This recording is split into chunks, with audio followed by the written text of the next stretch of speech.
seriously, today is about financial. Kelly, I want to tell you, you had the most perfect package I've had all year. I just reviewed for one of your sales. I appreciate that. I knew you were reviewing it. And actually, I have to give credit to my assistant too. I had her go through the package and we contacted the management company. So we're trying, Whatever Jackie. you did absolutely wonderful. You taught me well. Good. So today, I'm gonna see if I can share my screen too, because it might be easier than having Jody do it. Let me just test to see if I can get it up, and then I'll, let's see, I gotta do, since we're waiting for a couple more people. Oh no, it's not gonna let me do that. Okay, Jody, if I know you're gonna have to go, so we're gonna do the couple little videos up front that I want to show. And let's see, we've got 24 people now, but I don't like to hold anybody up. Nope. I always want to get started. This is one of my favorite classes to do. I never know what I'm going to say to you guys or how I'm going to structure it. Most of the time it comes from any questions that you have, how I structure what I'm providing in information to you.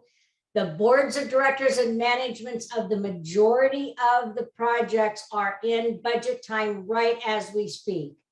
And so we're going to talk a little bit about that, because I just got off the phone 20 minutes ago with one of my property managers that I've been having a little bit of a tiff with, because they keep trying to use old numbers from last year's reserve study, and they have to update every year. And they've done a lot of work over there. I've seen it in the packages that I've been putting out on their association. So I want you to know that these numbers are not set in stone, and we're going to talk about how to actually set this whole process up.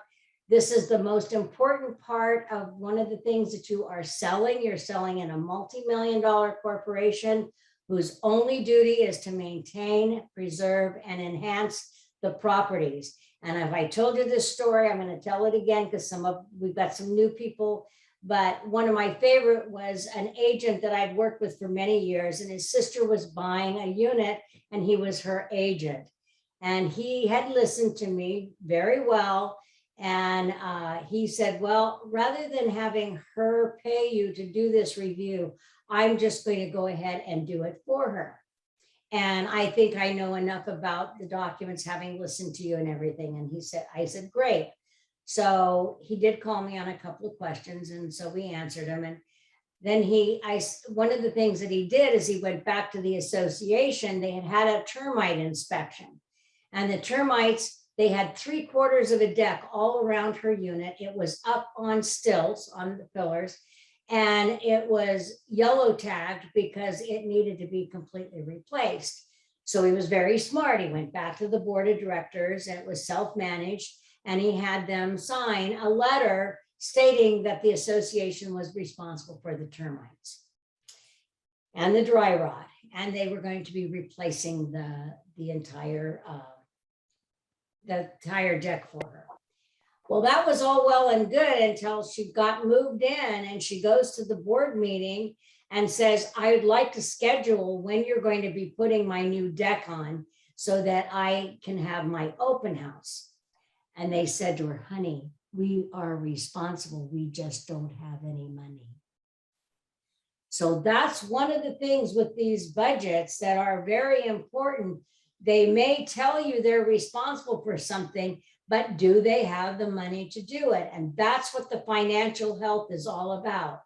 It's partly based on what expenses they have for their operating. We know all of that, the income and expense. And so we're going to do a little video real quick, because I know that Jody's going to be leaving us here shortly. I just want to give you some highlights because we are at that time. And if you'll open up the Davis Sterling website for me, DAVIS-Sterling. Got it. This is my favorite website. I spend a lot of time on it. Just so you know that I think I know everything I need to know, but I don't. And so I'm always going here to check to verify. Today, we're going to talk a little bit about a couple of other things. So on the 2-minute video there, Jody, if you'll come down and let's see. Okay, there we are. And we're going to go to preparing budgets. I'd like to start with that because that'll give you a quick idea of what we're going to talk about all day today. All right, give me a Oh, we get those cute little, there we are.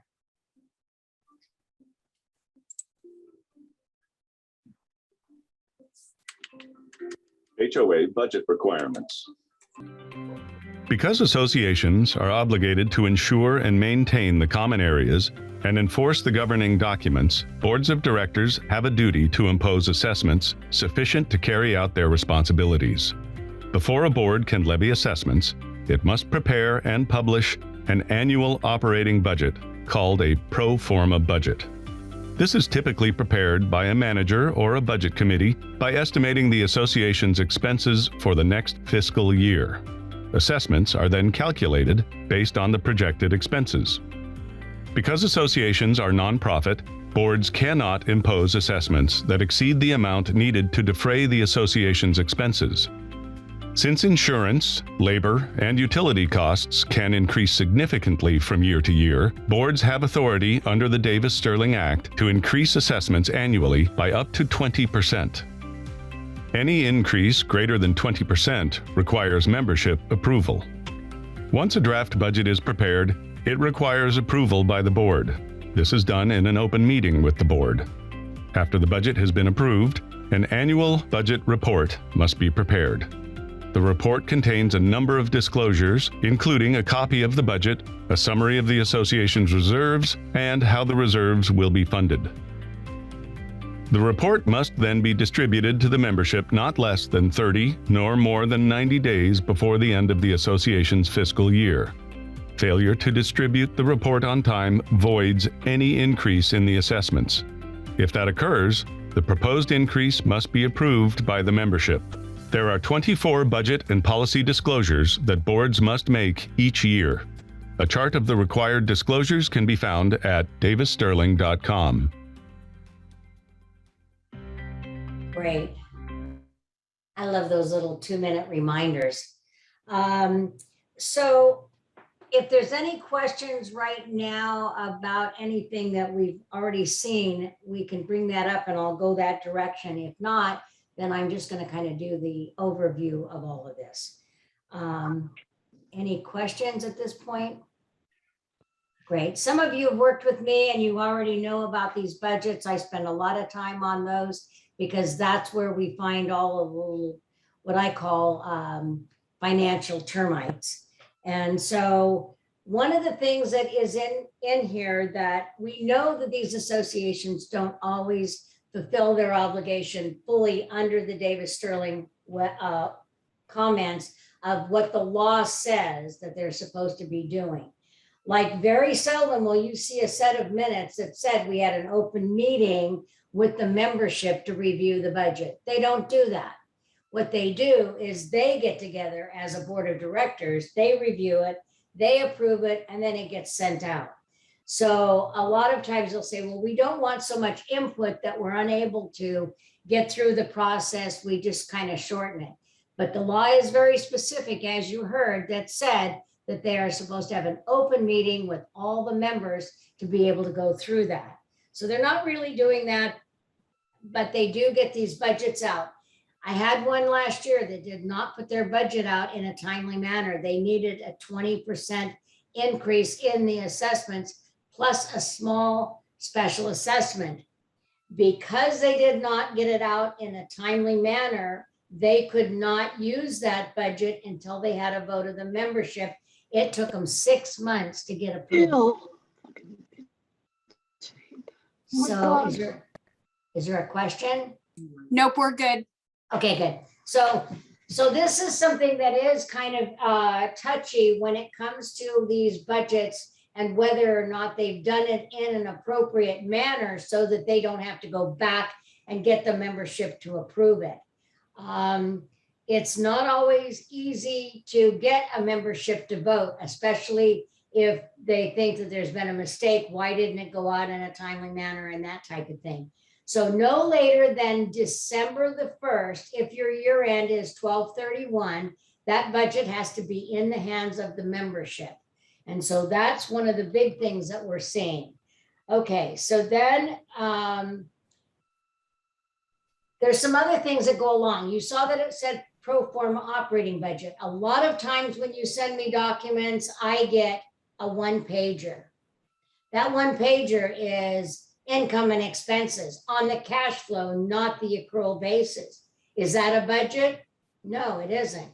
It is the numbers that you want to project your budget around, but it's actually not a budget.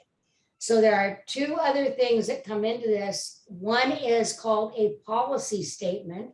This has been the last few years. The policy statement is who's the management company? How do you access them? Where do you send things that need to get to the board of directors? Who's the insurance carrier? How do you handle different things? So it's the administrative disclosures that they're telling the membership how they go about accessing the board of directors. So that's an important document. The other document that's important that goes in here is the reserve. It's called the Assessment Reserve Funding Disclosure. It's a 2-page document. This is the one that we get the numbers from, and then we have to go and verify that they are correct. But the Assessment Reserve Funding gives you a notice that says, here's what you're supposed to collect this year. Here's what it will, you have to have in the reserve analysis. And on that, it's generally done every year by the reserve study company.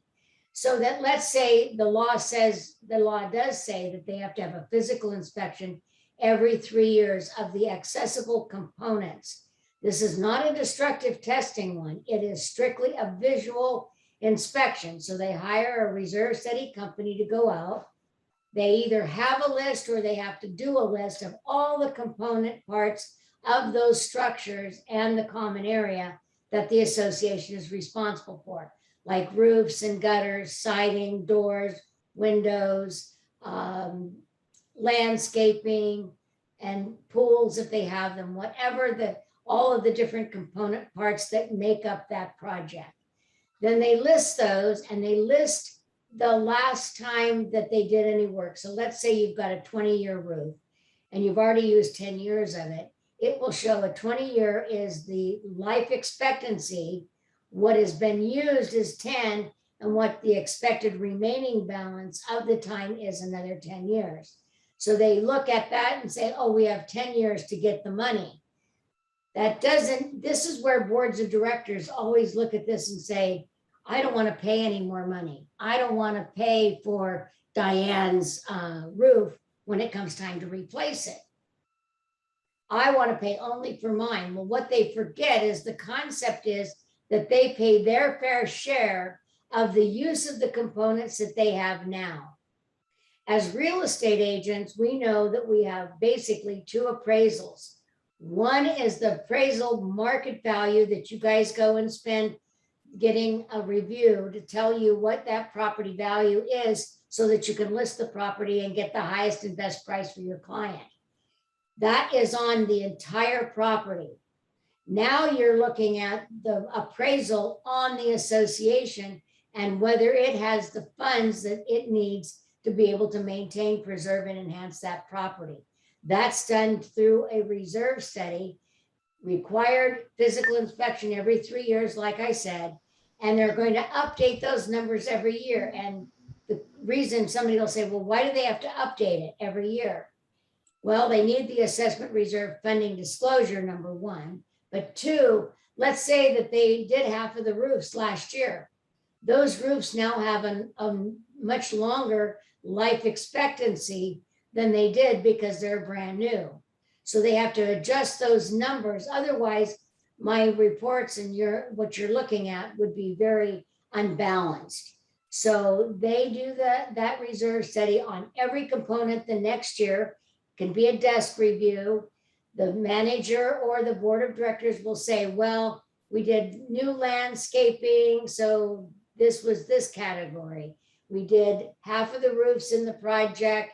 And by the way, we did the irrigation system in our landscaping. Those were all components this previous year, but now they have new life expectancy. So the cost value would go down as to what they have to contribute because they're new now. So does that make sense to everybody, or is there any question about depreciation? This always seems to be one of the harder concepts. Every day that component has a life expectancy out here and you're using it, you're getting closer to that. The concept is that you pay your fair share as you own it. So as you get closer, that you'll have the money. Most of the boards are using special assessments or deferring the work to have the funds available, which means that they're leaving it to the people on the back end. So that's all well and good, but Carr got the bill passed several years ago that said, we don't want to know on the cash flow. You've got 100,000 today, you're not going to spend it for another 10 years. We want to know the in-between. What is that deficit per door so that we can negotiate that between the buyer and the seller? I know in this crazy market that we've been having, where you've got multiple offers, no contingent offers, all of this is coming into play. So you're going to be seeing that so that you need to be able to be available to say, wait a minute, they've already used this component. So there's got to be a deficiency in there. And when you see the deficiencies, it could be anywhere from several $100s up to thousands of dollars. Somewhere in that financial or in the reserve study, you're going to also see a comment that says something like, the board of directors has decided to use deferring work and or special assessments to fund it. The minute you see that, that means that your buyers, if you're on the buyer side, is going to have to pay that down in the future. So you want to know what that number is. It's not good enough to know what the percentage funded is. You need to know what the dollar amount is. Because sometimes if the percentage is saying that they're 27% funded, depending on their components, that could be less than $1,000 a door. You want to know what the risk factor is for the buyer, and the seller needs to know, because that is a material fact that they have to disclose up front. I know that a lot of people are getting these documents and the buyer says, oh, well, I'll give you the money, go to the association, pay for the documents, you get them, but they're not, I would tell you, out of all the ones that we reviewed this year, Kelly had the only one that was fully disclosed. And that was a very interesting thing, because we've looked at several hundred, actually several thousand of these transactions. And it's really saddens me to see that the management companies do no quality control on them. You cannot be guaranteed when you pay $300 or $500 for a set of documents, that set of documents complies and meets the seller's requirement for disclosure.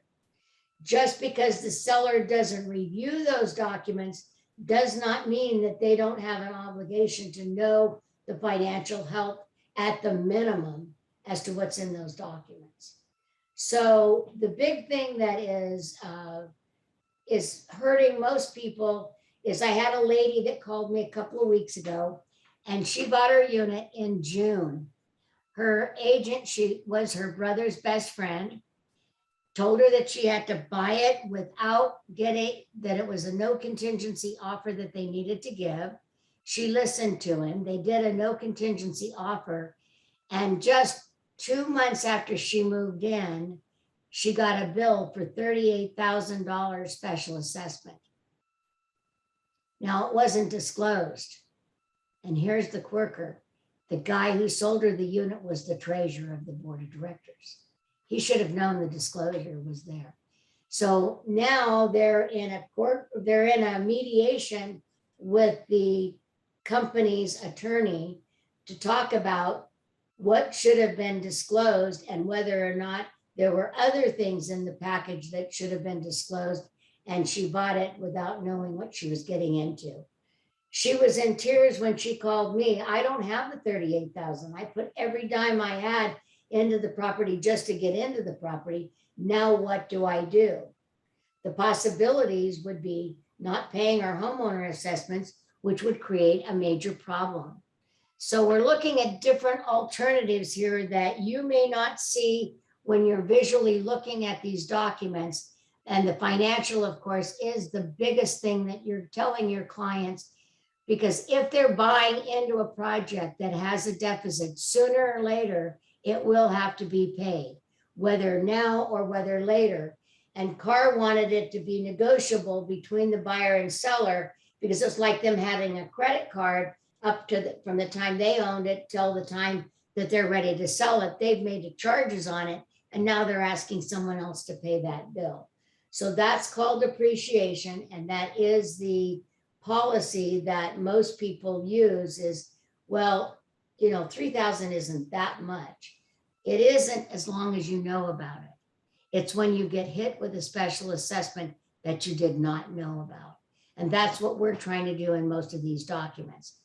Any questions so far about this, or have I given you enough information on budgets? Jackie, can I share something? Sure. Yeah, so one of the things I would recommend, just from having worked with you for so many years, is we all know that, well, most of us know that the HOA packages are not complete. And as a listing agent, you know, there is a list of things they're required to give us, including the last 12 months minutes from the meetings.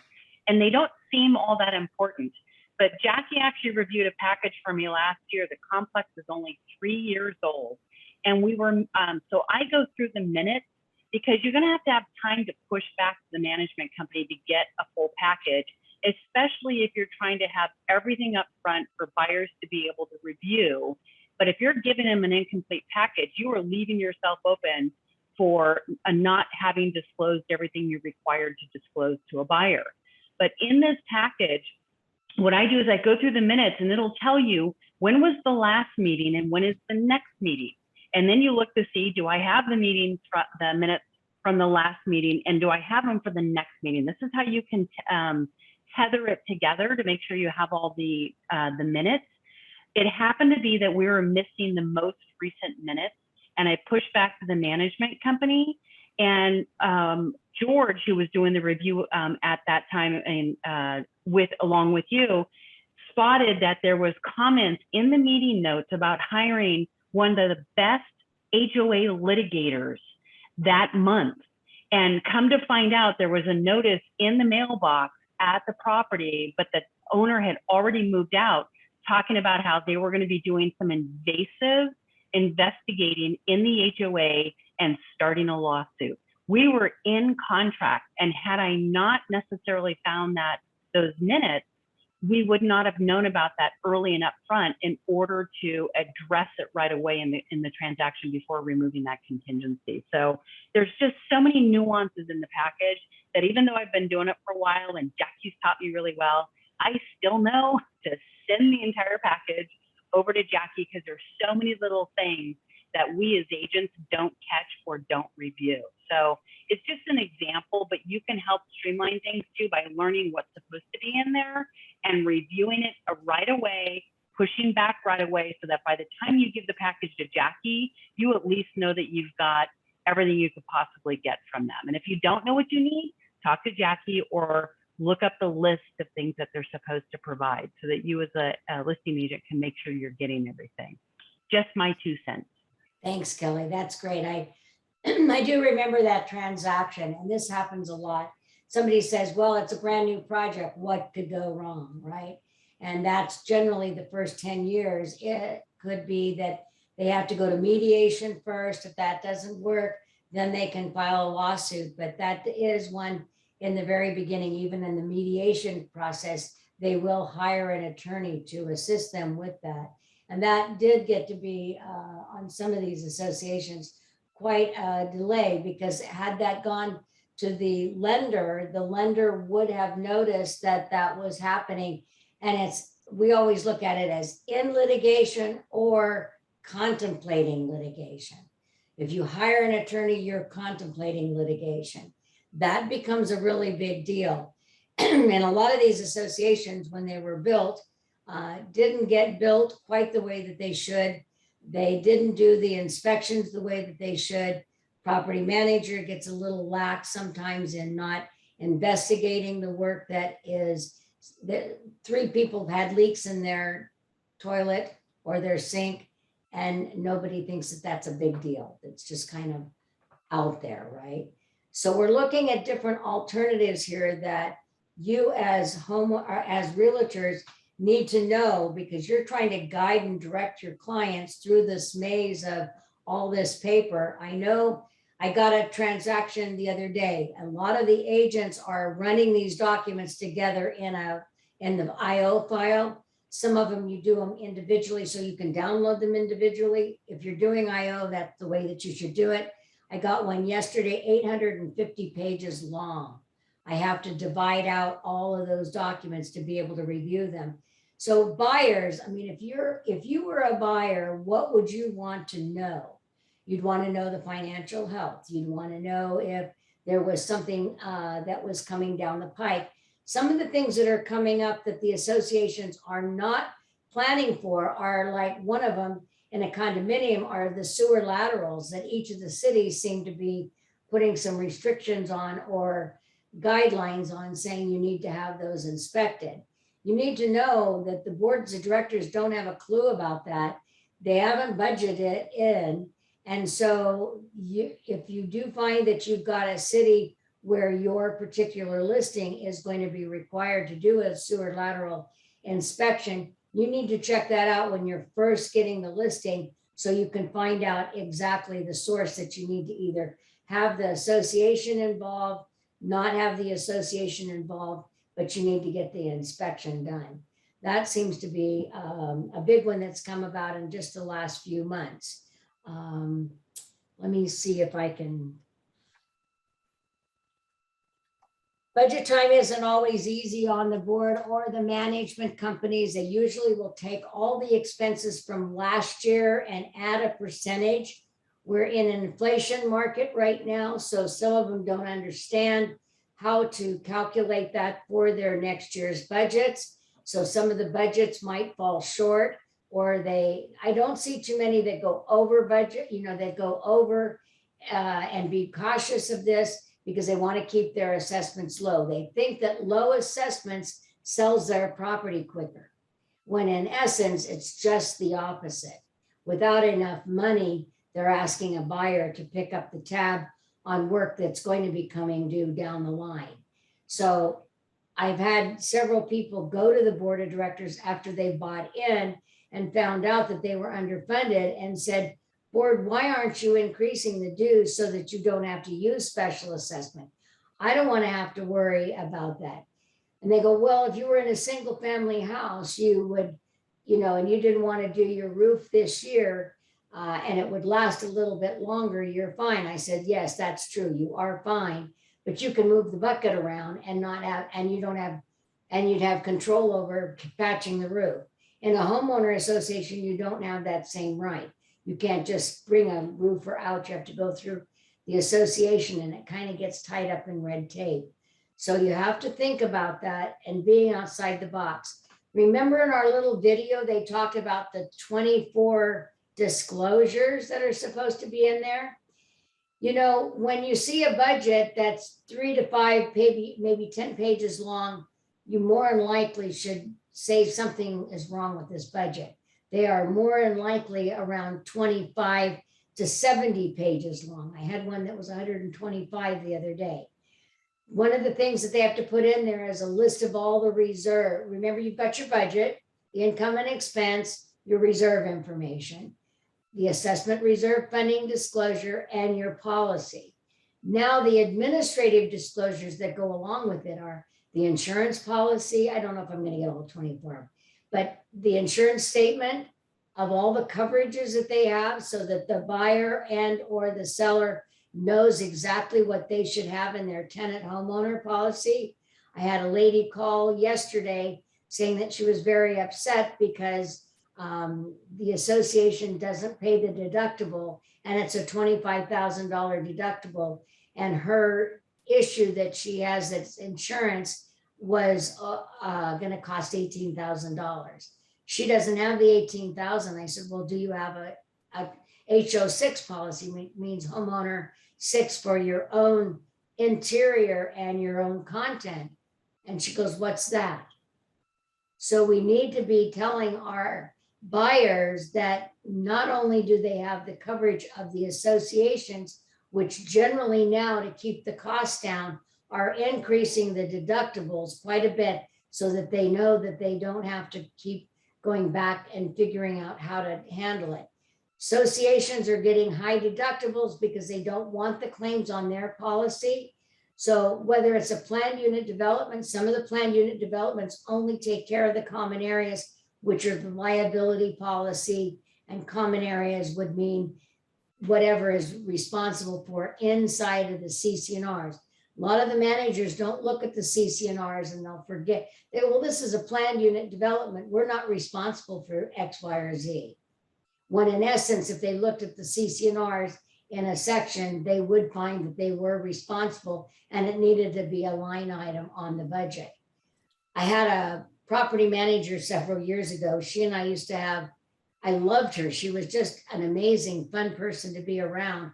But when it came to budget time, she and I could never agree on anything.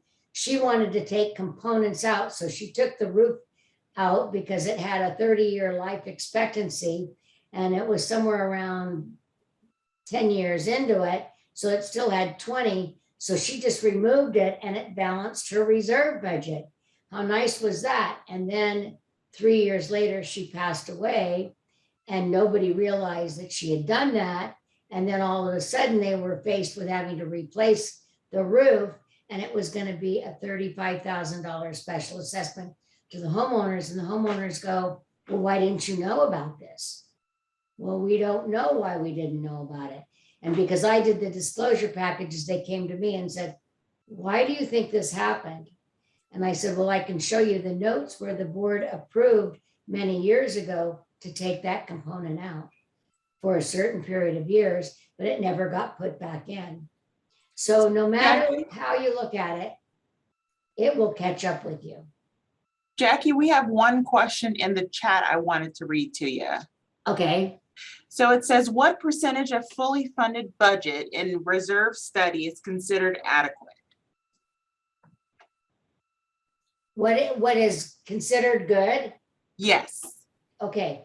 So remember I said in the beginning about the percentage funded, it's kind of a candy coated transaction. So you have to look at what the dollar per door is.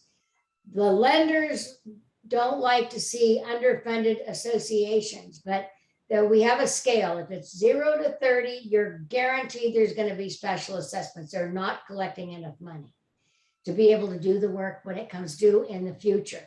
If it's 31% up to 60% or 65%, you're going to get special assessments from time to time on certain projects.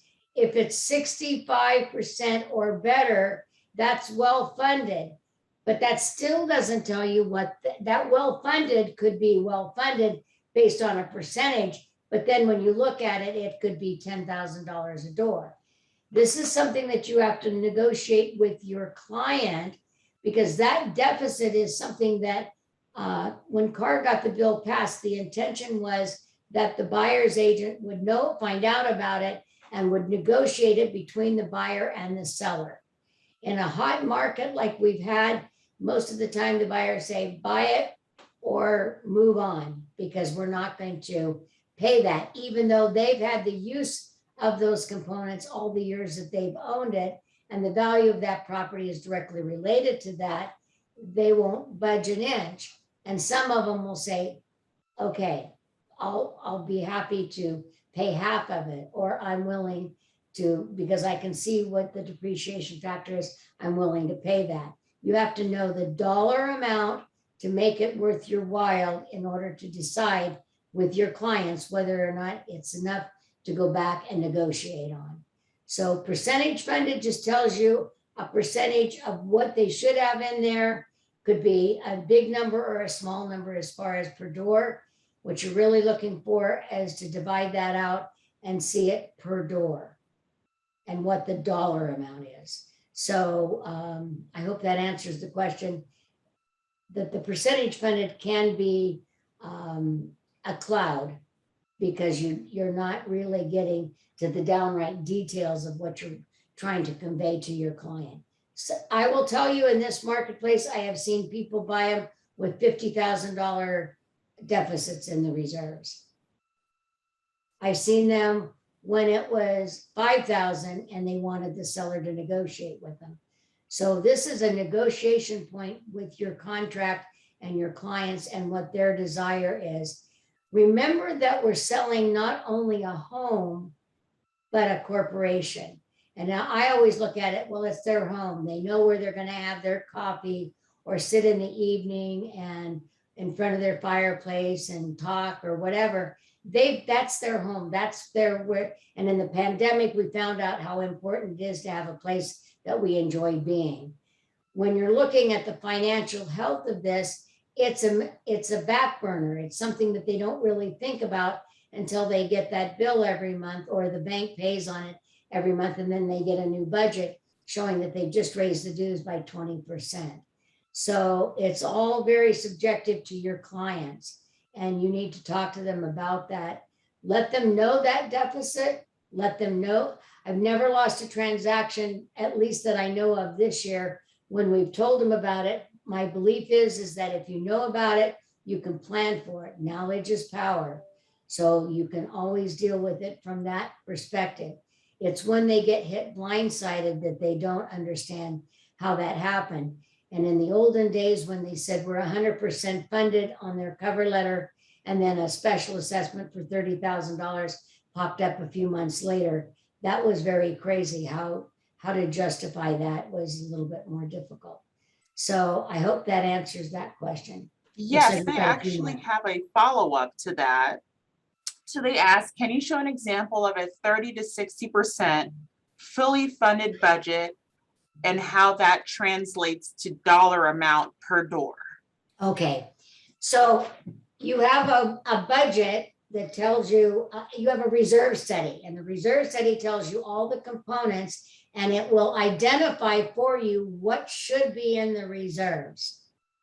So that's your first goal, is go to the reserve study, find out for that particular year how much should be in there. Then you should have a current balance sheet. We like the CPA reports, but those are the year-end audits that are done by a certified public accountant.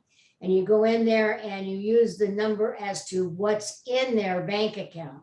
Sometimes I do it from a balance sheet that's unaudited. So you can use a balance sheet. You find out how much money do you have in the reserves, how much money in the bank.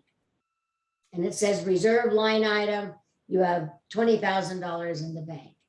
You know what the reserve study says you're supposed to have, and you subtract what you do have away from what you should have.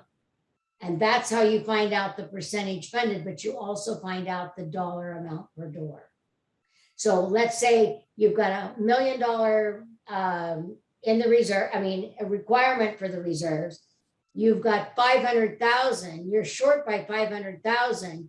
You divide that by the number of units in the project, and that will give you the per unit number, dollar amount. So that's how that's calculated. I know that sometimes that goes over us a little bit, but what does the reserve say you should have? What do you have based on either a balance sheet and or a budget, a CPA report, and divide that by the number of units, and that'll bring that out to you.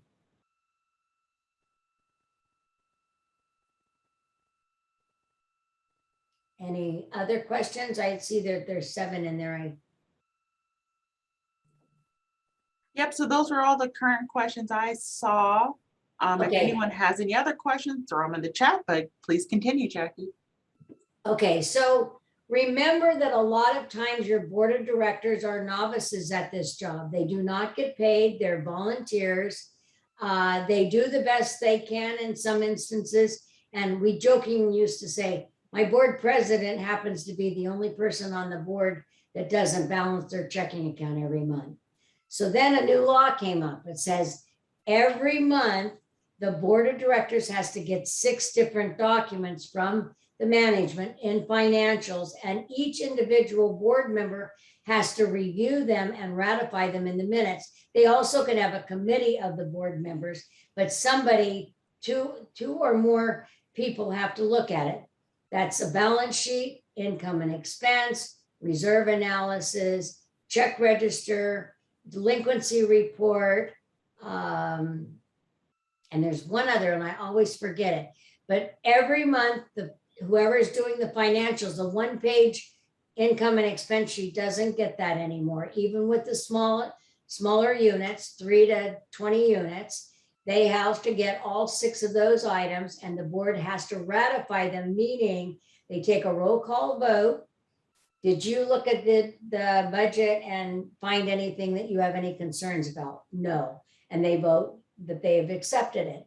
They have to do that in the minutes and have that if there was somebody who was abstaining, they might have a question. Oh, we didn't pay a water bill this month. One of the managers called me today and said, we haven't paid a water bill in this particular project since before February, which was when we took on the management. We didn't even know there was a water bill. And I said, did you look at the budget? Well, yeah, I looked at the budget. I said, is there a line item on there about water? Yeah. Are you the one that's sending out the checks to get paid? And oh, we thought it was on auto pay. Well, we didn't even think about it, to be honest with you. No, we didn't. So even the managers, and they're guiding those board members.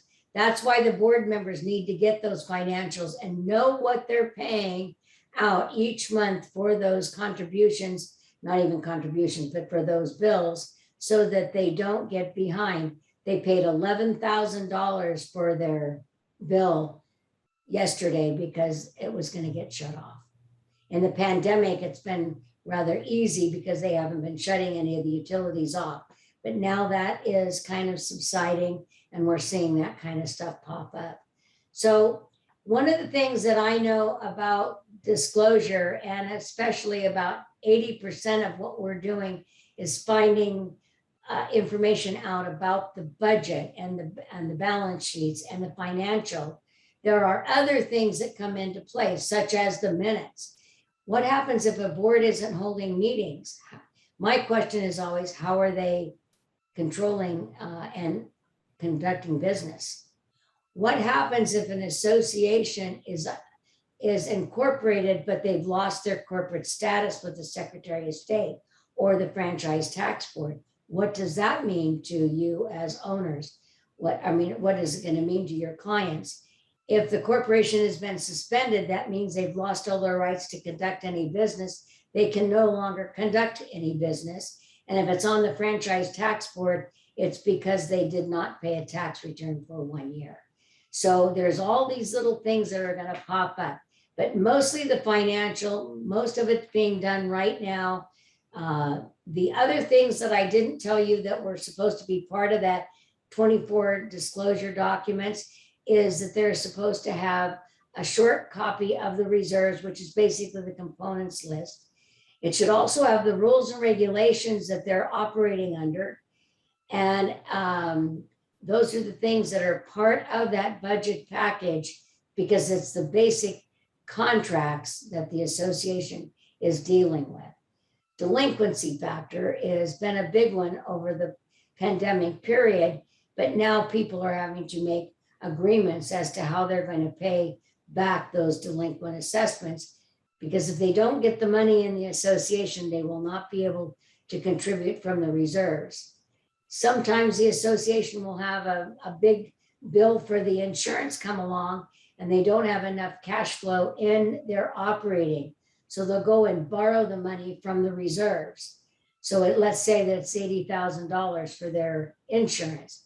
They borrow the $80,000 from the reserves. They have 1 year in which to pay it back, and they forget that. So they don't budget that in, and then they get further and further behind. So the Davis-Sterling Act is pretty much the business and professional codes, corporate codes, and consumer affairs information that tells you what you can and cannot do. So that's what you've got to look at. Budgets, if you're getting them, they're 2 or 3 pages long, you didn't get a budget. you got the numbers of what they're going to spend and what they're going to take in, but you got none of the supportive documentation that will tell you the financial health of that association. So that's pretty much it on the reserves. Again, even if you have an association that you're a member of, don't just get that budget and set it on your counter and not open it and look at it. That's the time that they should have an open meeting so that you can have a discussion, but maybe they haven't, or you weren't able to go. And then all of a sudden there's going to be a special assessment that you weren't aware of. So it's the financial is what keeps those associations ticking and keeps them operable without having to do special assessments. I have an association that just within the last couple of months did a special assessment of $18,000 a door as an emergency. And that's one of the things that they can do, but it's called a mandated special assessment. They do not need to get a vote of the membership. And that brings me to my favorite and least known about issue about the balconies. If it's a condominium, even if it's a planned unit development, but specifically we're going to talk about today condominiums. If you have a condominium that has a protruding or a chandelier type of balcony on it that's wood, or if they have walkways or stairwells or whatever that are wood, they have to be inspected and repaired by the end of 2024. They have until January 1st, 2025 to get these done. And a lot of these boards of directors, I've got 2 managers right now that sent me a note, said, don't tell us about the balconies anymore. When you're listing a piece of property now, look at that, because that should be an issue that be addressed by you for the prospective buyers. If you don't take it up now, by a few years from now, that buyer is going to get hit with a big expense, number 1, for the inspection, and number 2, for any repairs. They are not saving the money for repairs and the investigative work.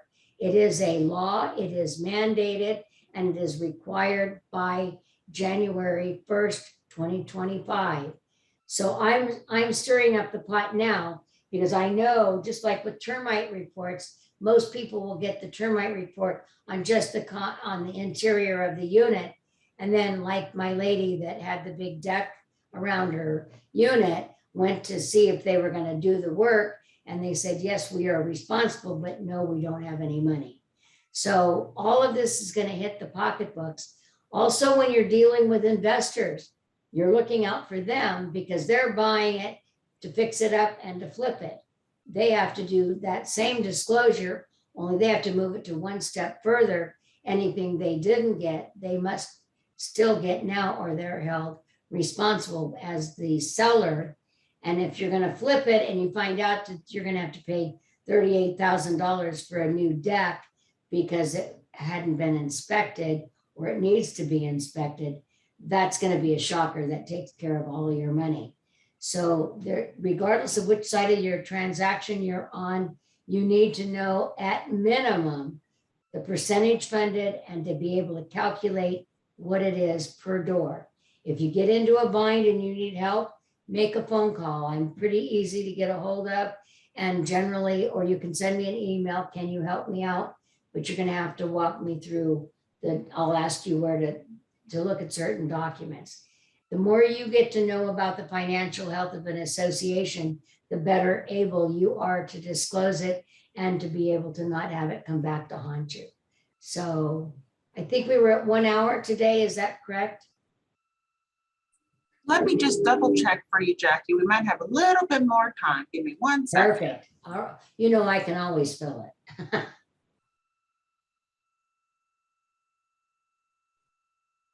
Any of you have had any problems with budgets that you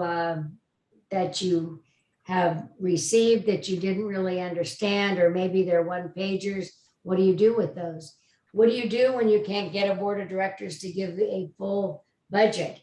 You want a report or a document from a third party that says this association is not in compliance with the Davis-Sterling Act, therefore the seller was unable to fulfill their obligation to disclose. You have until 11:30, Jackie, so you are all set. Oh my goodness, I don't know if I can fill the whole half hour.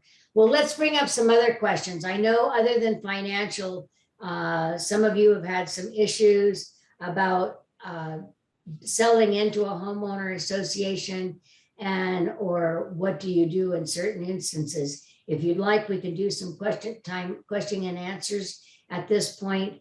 Financial is pretty cut and dry. And like I said, we're in budget time now. As you get the new budgets, you can call me. I can give you a heads up as to how to read them.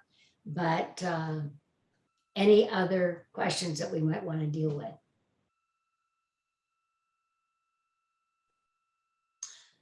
Well, there you go. We did balconies. We have one question that just popped in the chat, or actually a couple coming in now. So Okay. the first is, what are all the important HOA docs in a disclosure? I'm sorry, what are the what? What are all of the important HOA documents in the disclosure? Okay, all right. So let's start with that one and we'll kind of check that out. So you're either using CARS contractor, the PRDS as a general rule in our locale in San Jose, Cupertino, and in all those particular areas. Your report in your, you have a document in there that you have signed that goes to the association to access the documents. Sometimes it goes through your escrow officer and they go and get the documents for you. I'll give you them.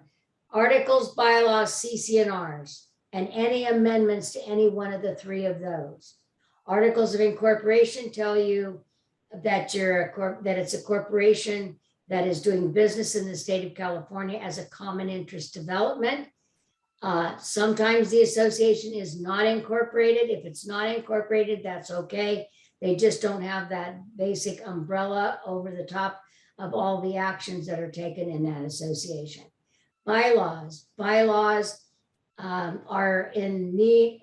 I will talk about one thing. So the bylaws are the document that tell you how many board members, how often they have to meet, what are the election policies. There's a new election policy out now that mandated that the associations upgrade or restate their bylaws. And some of them have been doing it by a rule or regulation resolution, but they still have to amend the governing documents themselves, which are the bylaws. Articles of incorporation almost never have to be amended because they're just telling you they're doing business as a corporation. CC&Rs, conditions, covenants, and restrictions. We used to know them as declarations, but that's the ones that have everything in there. What you can and can't do with the property. What are the basic rules and regulations? How many pets, how many rental restrictions? Those are the kinds of things that are popping up now. Those have to be amended if they have anything in there about rental restrictions now, because there's a new law that came out, and I'll circle back around on that, remind me of that. And then we have, after you get the governing documents, you have rules and regulations. Operating rules are also considered a governing document, even though they're not recorded anywhere. And they can be mutable or changed frequently if as necessary, as they see that things may or may not be running smoothly. Could be parking, it could be some of these other issues. And then you get into the minutes. Minutes are required upon request, 1 year's worth. We've been getting some really naked packages because boards felt that if it was a pandemic, they didn't need to have meetings. I'm not sure how they conducted business, but they did, and sometimes they did Zoom meetings. Doesn't make any difference. They needed minutes of those, and that's what you're supposed to get. Newsletters, not a required disclosure, but it's always fun when you get them. I will tell you, in newsletters, you get more information than you do in the minutes because they have to write an article. And in the minutes, it's just little snippets. So then you get into the other documents. The reserve study itself, the full reserve study, not a required disclosure, always nice to get because that will tell you when the last physical inspection was and give you a whole picture of everything.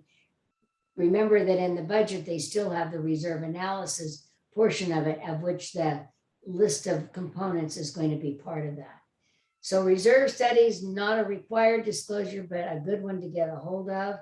So articles, bylaws, CC&Rs, minutes, rules and regulations are your basic documents that you need to get.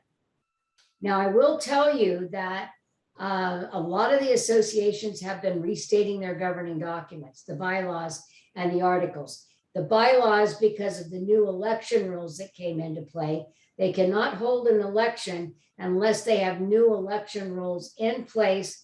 And it basically takes them having a third party who will count the ballots, take those ballots in and retain them for 1 year, other than the board, a homeowner that is married to one of the board members. Anybody who is directly related to the operational part of it cannot do that.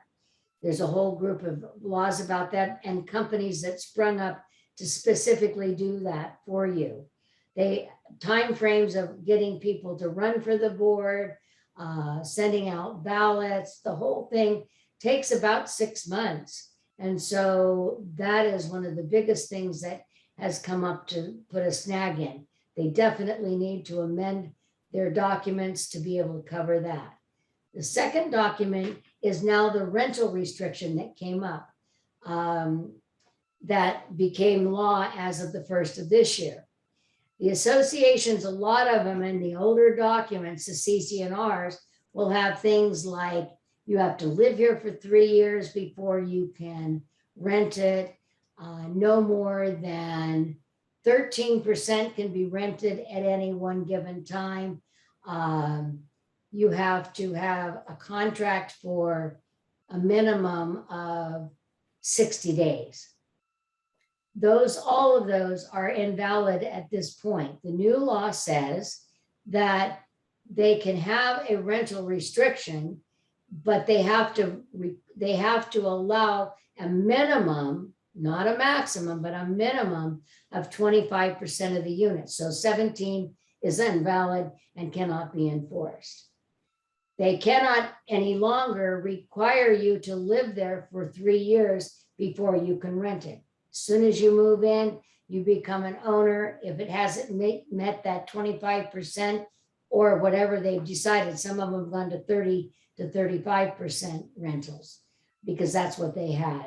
Those are still valid and enforceable. So you're looking at a rental restriction that has to have an amendment to the CC&Rs and can be done through a resolution at this point. But if their documents are, I would say, 10 years or older, they need to be brought current because they will find it very difficult to enforce those governing documents because of the fact that the laws have changed so drastically. You can't go to the CC&Rs, say, oh, this is how we enforce it. You literally have to go to your CC&Rs and you have to go to the law to marry those two together. Whichever is the most stringent is the one that will have to prevail. So it is easier. And I think there's a bill on the governor's desk. I haven't seen that he's signed any of these, but I think there were 8 of them that I was kind of following. And one of them says that if the board of directors wants to amend the governing documents, this isn't law yet. If it gets passed, it'll be a great deal of help to these associations, because right now it takes a minimum of 50, sometimes 2/3 vote to change the governing documents. The new law will say that if they are just amending the documents to bring them into compliance with the Davis-Sterling Act, they will not need to have a vote of the membership. They can do it automatically by the vote, but they can't change who's responsible for maintenance of anything. It's strictly the laws being brought up current so that it makes it easier for them to enforce. So those are the hot issues that have been out in the marketplace. Again, the governor signs the bills sometime between October the 1st and somewhere around the 15th, sometimes a little bit later than that. And sometimes I don't think that the people that are pushing some of these laws really take into consideration the bigger picture, that realtors are involved, lenders are involved, buyers and sellers are involved, associations are involved, and each one of them have a different reason for not wanting or wanting something to be available to them. So again, one of the others, I know I did forget one of the documents. One of the documents is the CPA year-end audit. If the board of directors has $75,000 of income a year or more, they must provide a certified public accountant's report. It doesn't have to be an audit. It can be a review, unless their governing documents say it has to be an audit.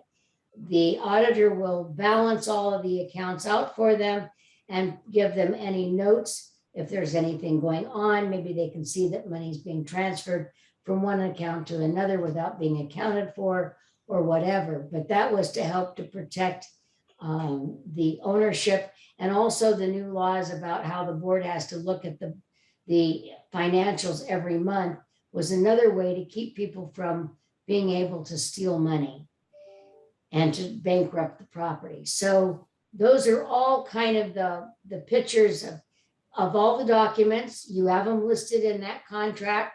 You can also find them on the Davis Sterling, it's Davis, DAVIS Sterling website.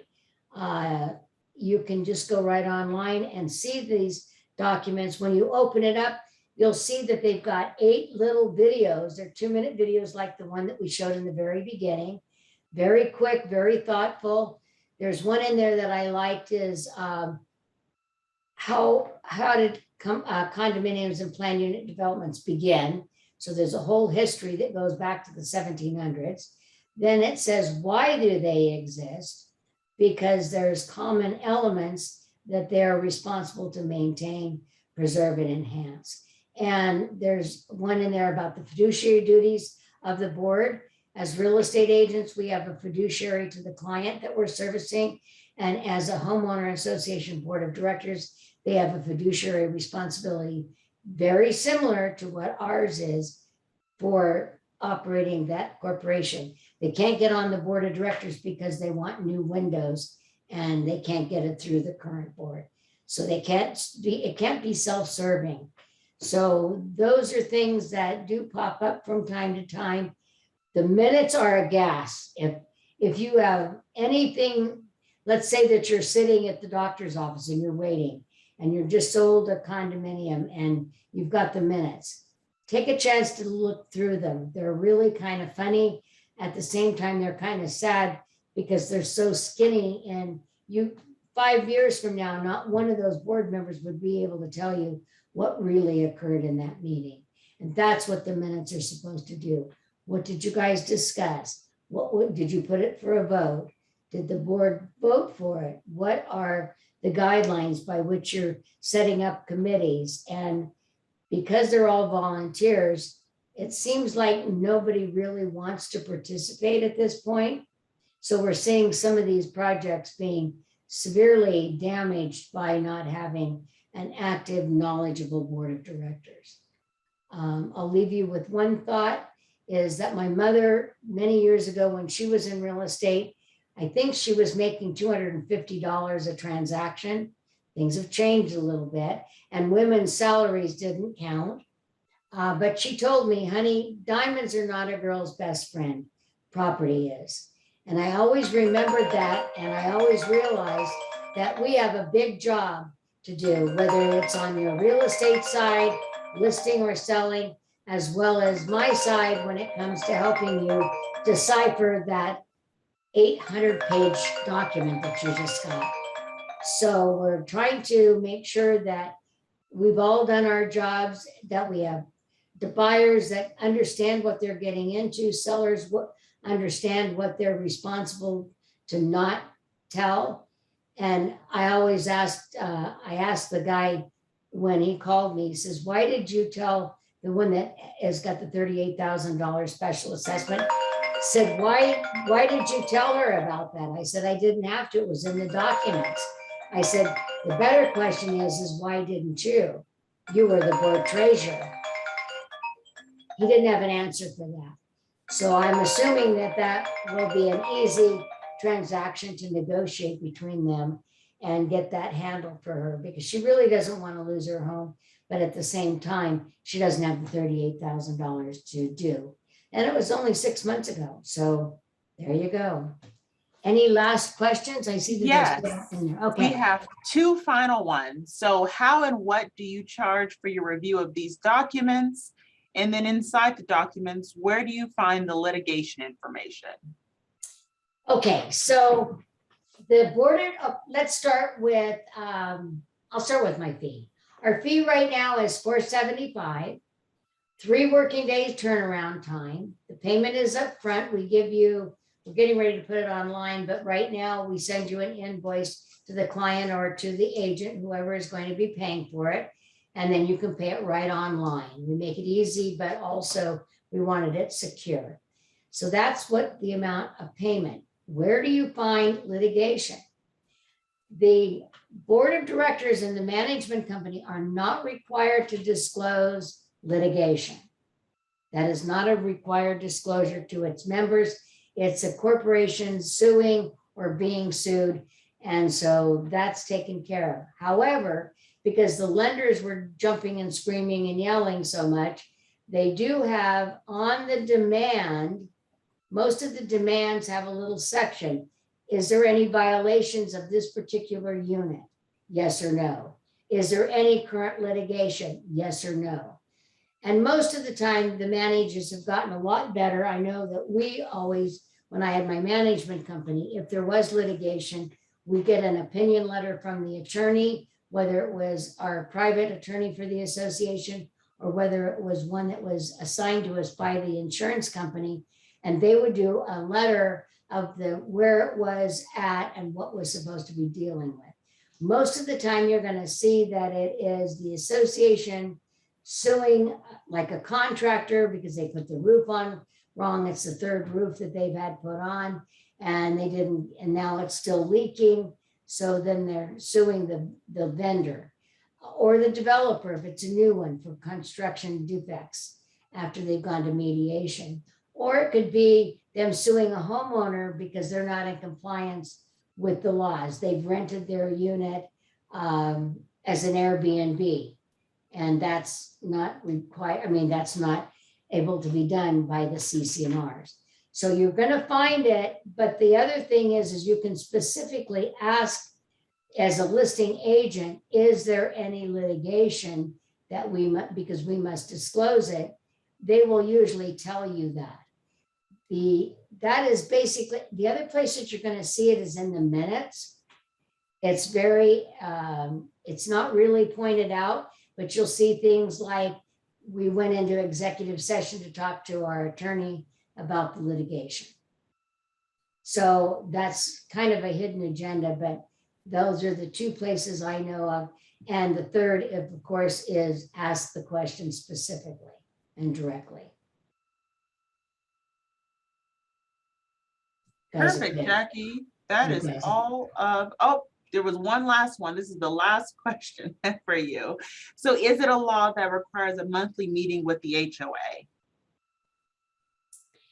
The bylaws are the ones that tell you how many board members and how often they have to meet. And that generally, I see most of the time in the bylaws, a minimum of quarterly.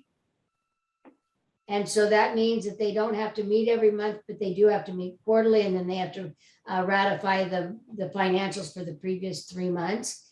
If it says once a month, they have to meet once a month or state that they didn't have a meeting for that particular month. The number of board members is always designated in that particular section. If they don't have meetings and you notice that they didn't have meetings, it could be that somebody is gotten a little bit lazy and you might have to remember them according to our bylaws. We're supposed to have quarterly meetings and we haven't seen you guys for 6 months. So look at the bylaws, that'll tell you how many board men, and not specific, most of the time it'll tell you when the annual meeting and election are supposed to be held. So those are other little designations that you're gonna find in the bylaws. Awesome. That was all of the questions we had in the chat. Thank you so much, Jackie, for joining us again today. We really appreciate it. If you had any last closing words from us, and if not, we can go ahead and wrap it up here. Thank you, Kelly. Thank you, guys.